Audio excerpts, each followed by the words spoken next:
10월 15일 금요일 새벽 기도를 주님 앞에 올려드립니다.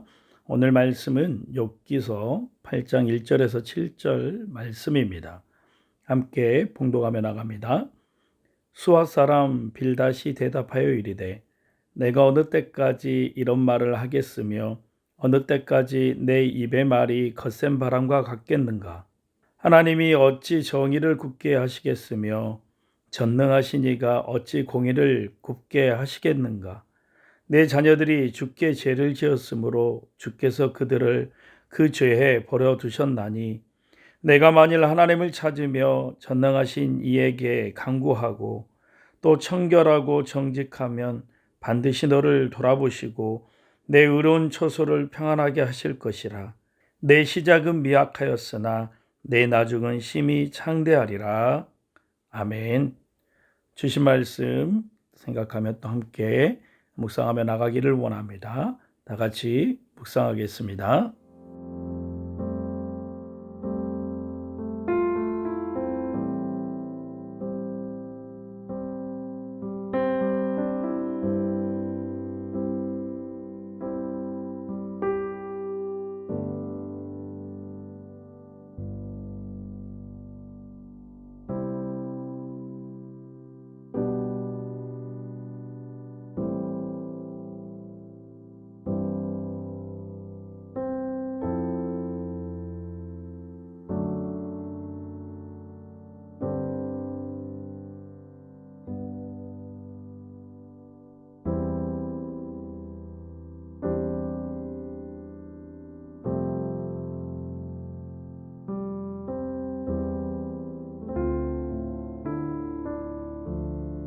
함께 기도합니다.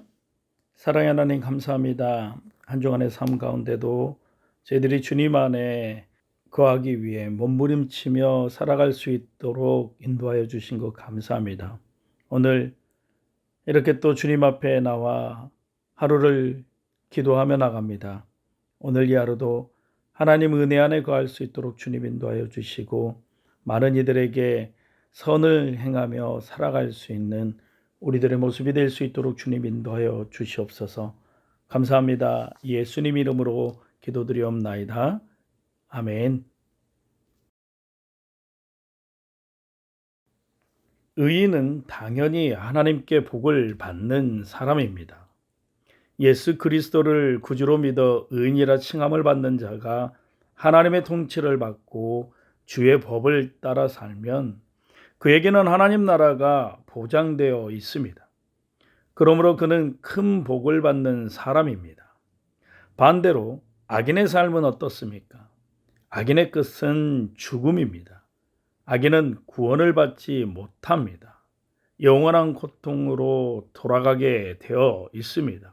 따라서 인과응보의 원리를 기독교에 적용한다고 해서 반드시 틀린 것은 아닙니다. 하지만 성경이 인과응보의 원리를 무조건 찬성하는 것도 아닙니다. 1 더하기 1은 2 이런 공식처럼 착하면 무조건 잘되고 고난은 무조건 죄의 결과다 이렇게 말할 수 없기 때문입니다. 대표적인 본문이 바로 오늘 우리가 묵상하는 욥기 8장의 말씀입니다. 8장 본문은 욥의 세 친구 중 두 번째 사람인 빌닷이 욥에게 말하고 있는 충고이자 변론입니다.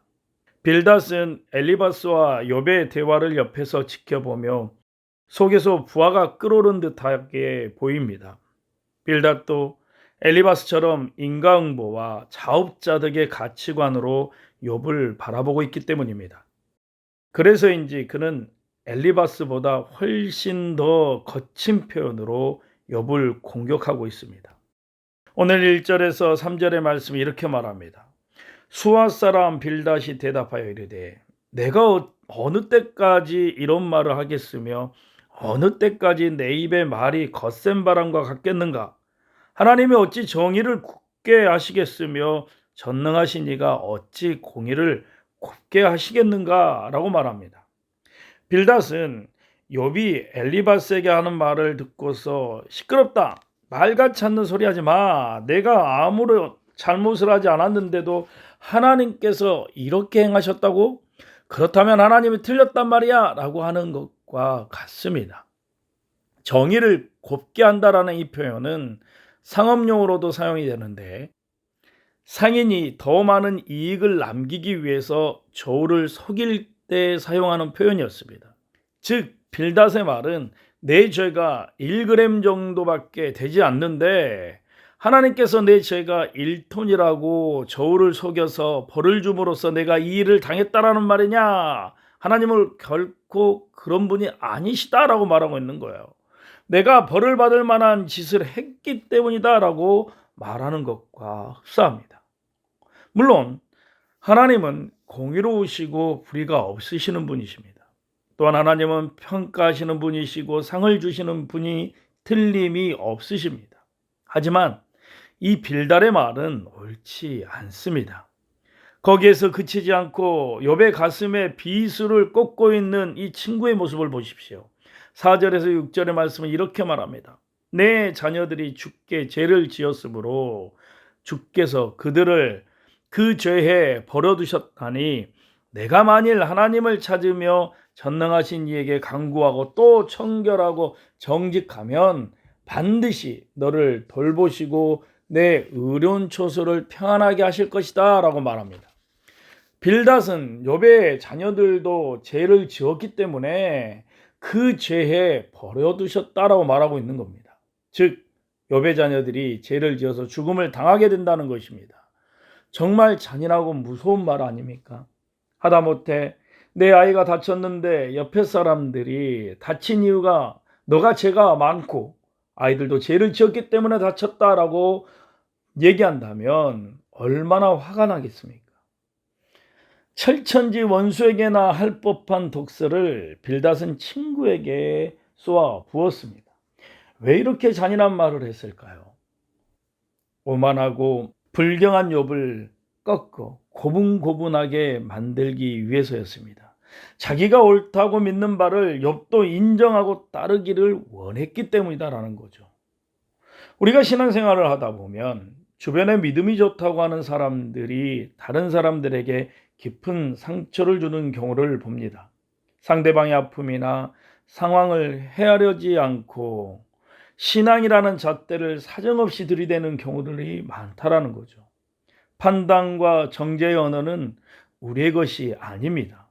사랑의 권면이 아니라면 우리는 입을 다물어야 합니다.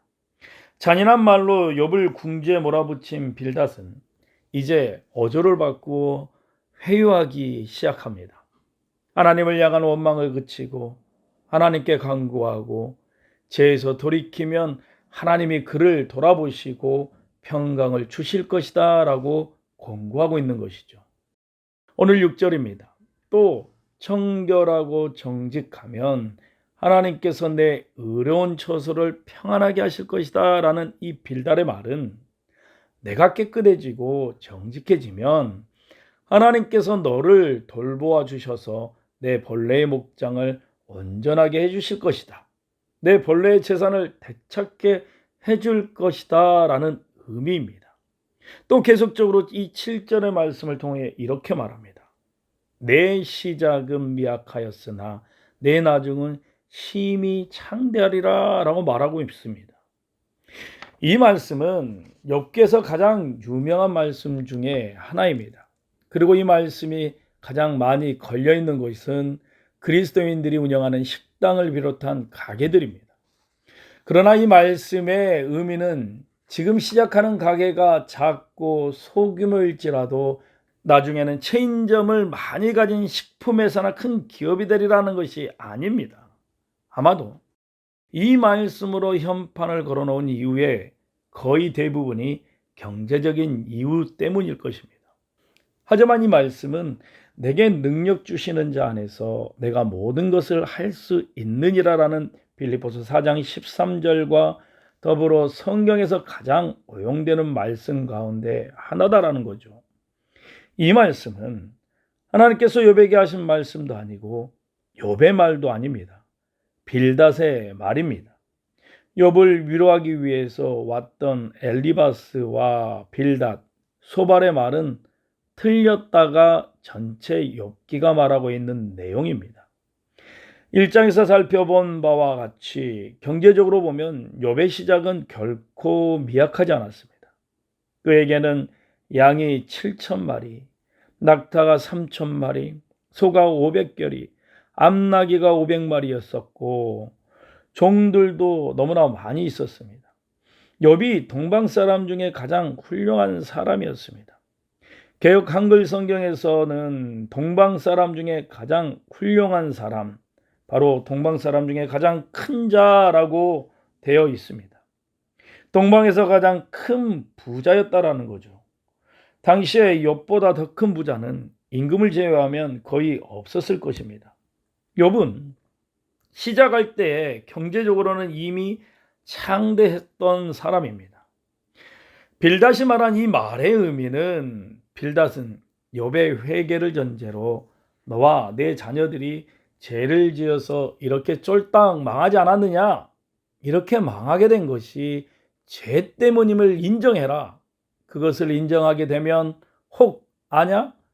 하나님께서 다시 회복해 주실지 너가 다시 한번 돌이켜라 라는 말입니다.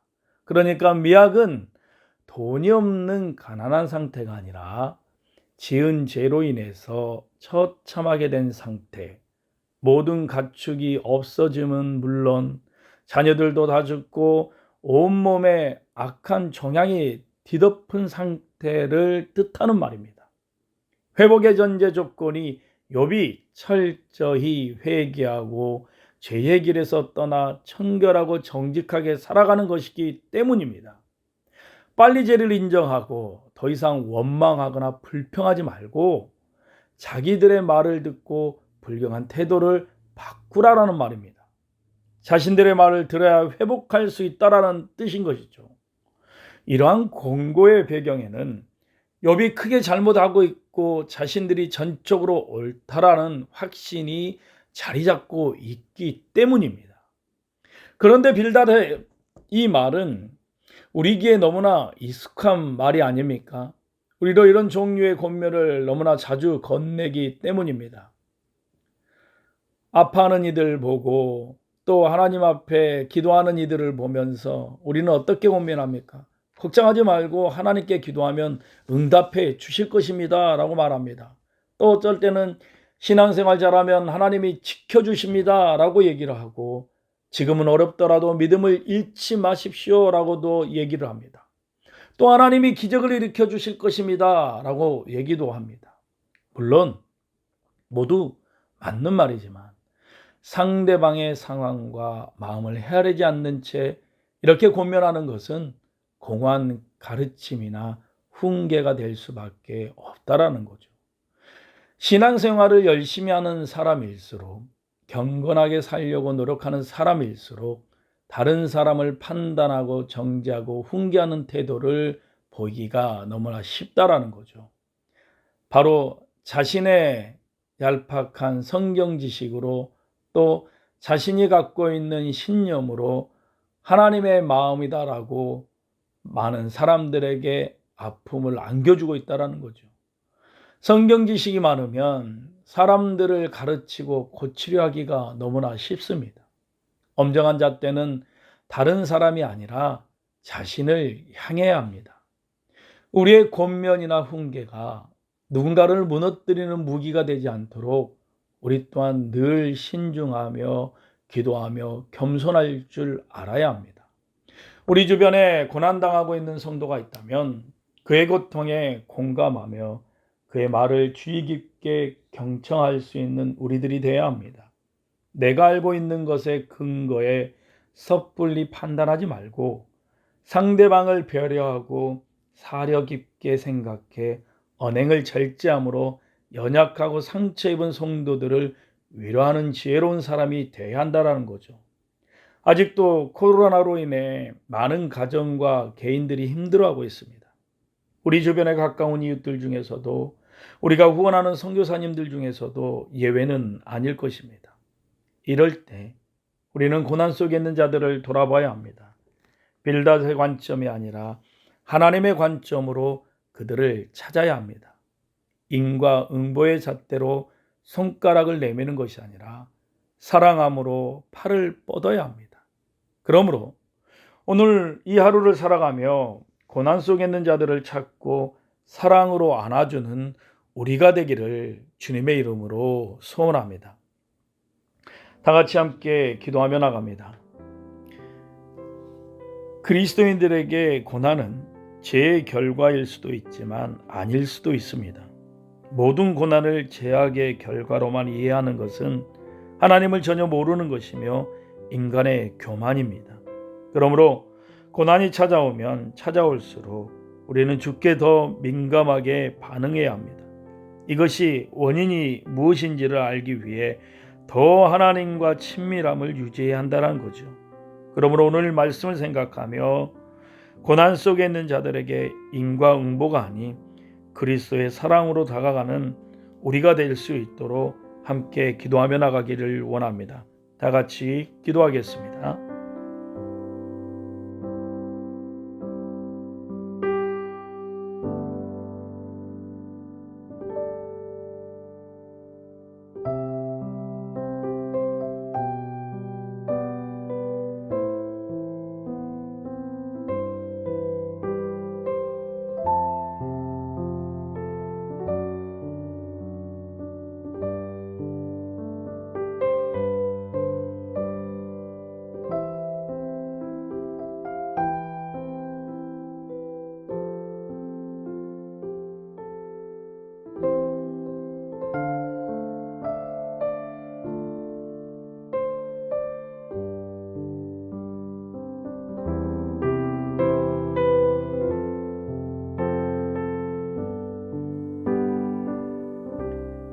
우리 다시 한번 우리 교회를 위해서 기도할 때 이번 주부터 성경대학이 시작되었습니다. 모든 성도들이 하나님의 말씀을 사모하게 하시고 성교학교 또 중보기도학교를 통해 하나님의 마음을 알게 하시고 깊이 있는 기도로 나아갈 수 있도록 함께 기도하며 나가기를 원합니다. 그리고 여러분들의 기도의 제목을 주님 앞에 올려드리길 원합니다. 다 같이 기도하겠습니다.